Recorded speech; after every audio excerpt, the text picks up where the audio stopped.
Hey, what's going on with the good people of the world today? We got some good men, we got some evil men. But your boy End of the Game God, your new natural superhero, is back to save y'all. It's been a while since I dropped a video, but I'm back. I'm just taking a little break to gather up some thoughts, gather up more information, more topics. And my disclaimer is this is not based on any fact finders or any Googles or anything, of that nature. This is just my personal opinion, and I'm just exercising my freedom of speech under the United States Constitution to do so.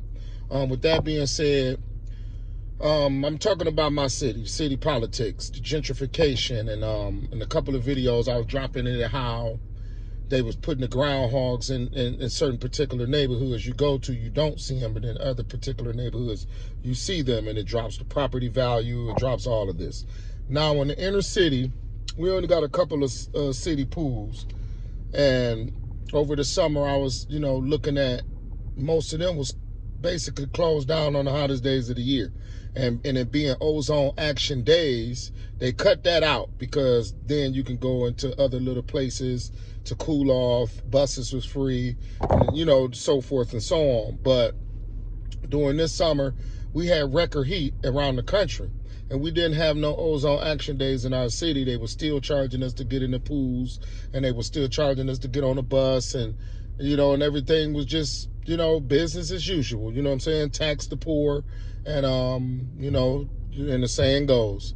But I was noticing a couple of other things, like downtown at the bars, they start switching up the dress codes, telling us we can't go in here without this type of clothing on, or you can't go here with that type of clothing on.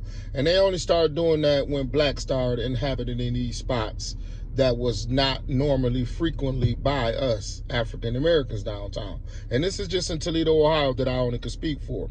But this is by strategic design, because as you can see, they don't want us down there. During the Mud Hens games, during all the games downtown, you see enforcement at an all-time high.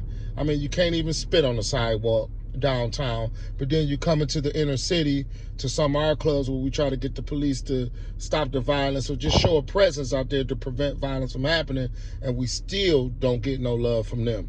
And that's by design. They want the crime rate to stay up, so y'all be mindful of that. Now with the docks, I was analyzing the docks over there on the other side of the river on the east side, and everybody know it as the docks. They start putting up these concrete barriers where we can't get through. As you can see, the jolly folks are out there playing volleyball, and there's never been an interruption of their program. They drinking, playing volleyball, they doing the same things we doing. It's just the spotlight hasn't been put on them, and I'm not picking on those that got the volleyball thing going on. I'm just saying, notice is when we try to come over there, they put the roadblocks up on under the bridge where we can't get through the docks where we used to frequent at. And I understand there's been a couple of shootings or whatever, and a couple of 1% of the people may do some dumb shit and cause them to go to the extreme, but there's never been a plan put in place to actually prevent the crime from happening. There's always lock us up for the crime or things of that nature, but it's never been a plan put in place to actually prevent crime from happening. So y'all be mindful of that. Now, when I was younger, the bus station used to be those know where the old Greyhound bus station used to be downtown. People understand where the old White Towers used to be downtown, and those are places where the blacks frequented at, in and out of town, and then your locals were going to the bus station, and these certain bus routes that went through all downtown. You had the blue stop, the orange stop, and all the different color stops. But in this new revitalization of downtown, they excluded us out the plan. They got rid of all those other stops by design, and that's to keep us from interacting with them downtown. You know what I'm saying? Because when it used to be the different stops, people can choose they stop that they want to go to, go over here to the green stop, go to the red stop. I don't know the particular colors that they had, but I remember there used to be the orange stop, green stop, different stops downtown where you can actually go wait for your bus at before the lineup comes for city transit. I couldn't help but to notice that they only got one prime location for that now. And that prime location come in the form of they just don't want to be bumping shoulders with us, walking through downtown during business hours, exploring the landscape, exploring the new stores. Basically, they like, y'all stay on this side, we'll entertain this side. I'm not making this a race thing, but you tell me, what was the other design? If you can tell me anything that's better than what I'm saying, and my personal opinion, then I'll quick to do a video to tell you that that is not that.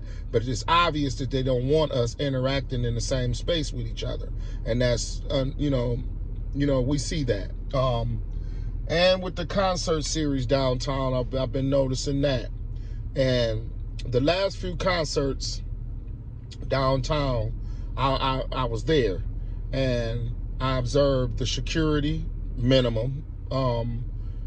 They basically telling us to police ourselves, and in that, with that basic statement, they just want us to cause violence so they can have a reason to shut down the little few activities that they do got going on downtown for us. And that's far in between, and very few anyway, that we actually get a couple of black acts that the younger generation, or either us old school guys, we even want to see downtown. The ones that they did have, they canceled. They making sure they keep us, where they want to keep us. It's not no free reign as we able to do what we want to do downtown, as opposed to others. If we got some drinks in our hand, you got the bike patrol, you got different patrols that'll just pull up on us and just stop us just out of general purposes.